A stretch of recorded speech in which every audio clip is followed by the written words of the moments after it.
A soft growl echoed in the darkness. Sarah snatched the thermal imaging camera from the row of equipment by the fire. Turning in a slow circle, she scanned the dark trees beyond.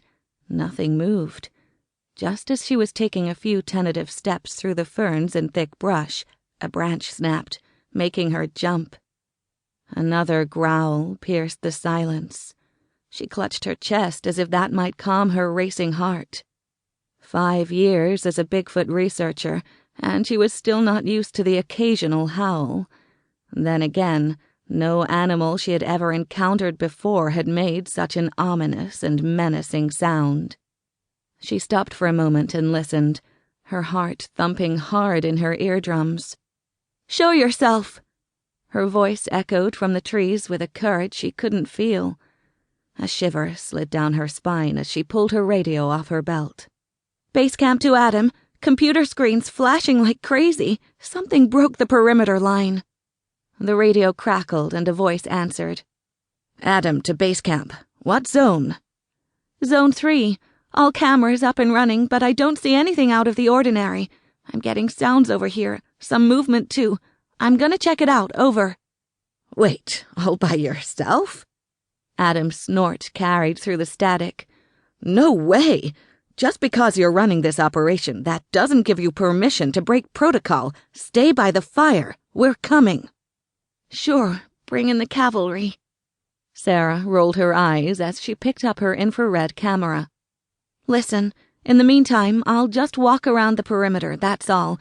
Maybe I'll see something." "Roger that. Just be careful." The radio transmission ended. She straightened and peered around in the darkness. A branch snapped behind her, followed by another. How many creatures are there? She switched on the walkie-talkie and moved her fingers over the buttons. She could barely see what she was doing. "Base camp to Adam. Something's coming down the hill." Sarah pointed the FLIR camera straight ahead, then took a few more steps into the foliage. A red amoebic-looking blob on the scanner screen began to morph, growing larger as it took on a humanoid shape. She gasped. "Oh, this time they'll see. This time I'm gonna have more tangible evidence than mosquito bites and a bad case of poison ivy in places where I didn't even know I had places." She spoke into the radio. "Get over here now. I'm getting a heat signature on the thermal. Something's moving closer. Something really freaking huge." "We're on our way," said a voice over the radio.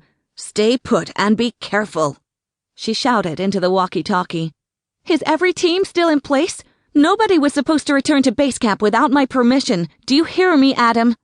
Her radio crackled as Adam answered. "All teams accounted for. Nobody near base camp. Wait for a team. I repeat, wait for a team." Her heart rate spiked. Could this really be that elusive creature I've been stalking? "Are you kidding? This is what I came here for. It's what we came for. I'll stay within the perimeter and proceed with caution. Trust me, I'm not leaving in a medivac." The red blob disappeared from Sarah's monitor. She held her breath, her head whipping from left to the right, ears and eyes straining to take in any tiny noise she could make out. Moonlight flooded through the trees and a cool breeze blew across her face. Crickets sang and mosquitoes buzzed. She held down the lever on her radio. "I'm not seeing anything. Whatever it is, it's gone now." Is my mind playing tricks on me? No way. The thermal definitely picked up something. A bear? Possibly. And if it was, I probably spooked it off.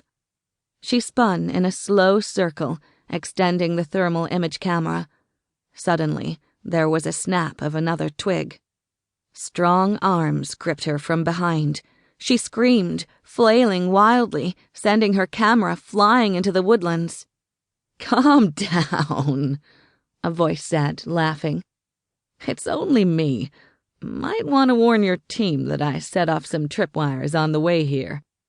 "You! Those growling sounds weren't funny, you idiot! And look, you made me drop an expensive piece of equipment. Hard to believe you're a professional, Frank." Sarah took a slow, deep breath to calm her nerves. He slipped off his leather jacket. Oh, come on. I even bought a proper Indiana Jones fedora for the occasion.